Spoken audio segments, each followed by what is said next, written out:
இந்த நியூ இயருக்கு இந்த சூப்பர் அண்ட் சிம்பிளான ஸ்வீட்டை வச்சு ஸ்டார்ட் பண்ணுங்கள்.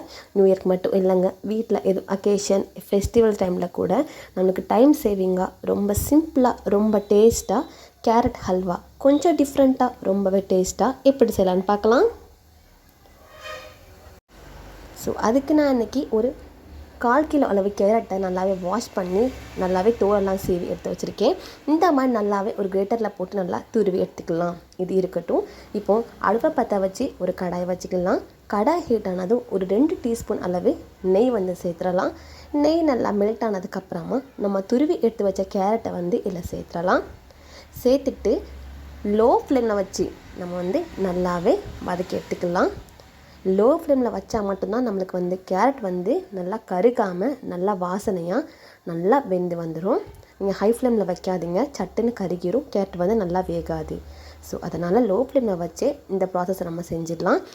பாலை உடனே சேர்க்காமல் ஒரு 2 நிமிஷம் அளவு அந்த கேரட்டில் உள்ள அந்த தண்ணியெல்லாம் கொஞ்சம் நல்லா போனதுக்கப்புறமா நம்ம 1 கப் அளவு பால் சேர்த்துக்கலாம். நீங்கள் கேரட்டில் உடனே பால் சேர்க்காமல் அந்த கேரட்டோட தண்ணி எல்லாமே போனதுக்கப்புறமா பால் சேர்த்திங்கன்னா கேரட் ஹல்வா ரொம்ப டேஸ்டியாக வரும். கேரட் நம்மளுக்கு நல்லாவே வெந்து வந்துருச்சு பாருங்கள்.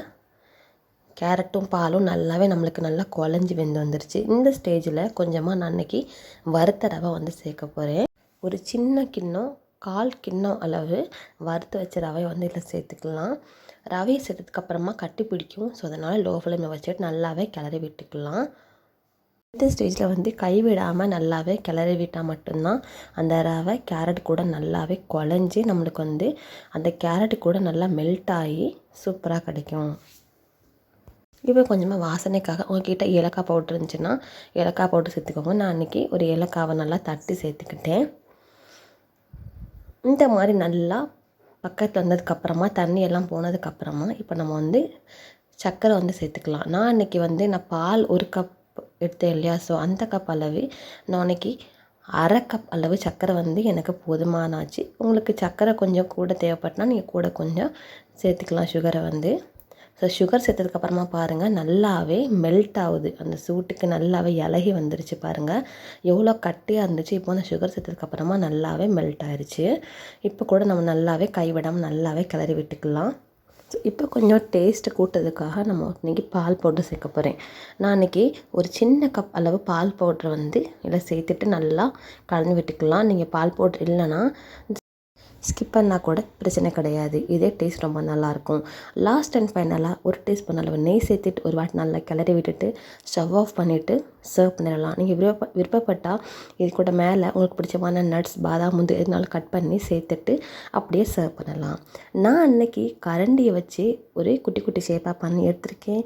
ஸோ இந்த மாதிரி மேலே டெக்கரேஷனுக்காக குட்டி குட்டி பாதாமை நல்லா கட் பண்ணி டெக்கரேஷனுக்காக வச்சுருக்கேன். அவ்வளோதான், நம்ம சூப்பர் அண்ட் டேஸ்டியாக கேரட் ஹல்வா ரெடி ஆயிடுச்சு. ஸோ நார்மலாக பசங்கள்லாம் கேரட் ஹல்வானாலே சில பேருக்கு பிடிக்காது. ஸோ இந்த மாதிரி ரவை கூட மிக்ஸ் பண்ணி கொடுத்து பாருங்கள், வேணும்னு கேட்டு விரும்பி சாப்பிடுவாங்க. வாயில் வச்ச உடனே கரைஞ்சிரும். ஸோ இந்த சூப்பர் அண்ட் சிம்பிளான ஸ்வீட்டே நீங்கள் உங்களை ட்ரை பண்ணி பாருங்கள். இந்த வீடியோ உங்களுக்கு பிடிச்சிருந்துச்சுன்னா லைக் பண்ணுங்கள், ஷேர் பண்ணுங்கள்.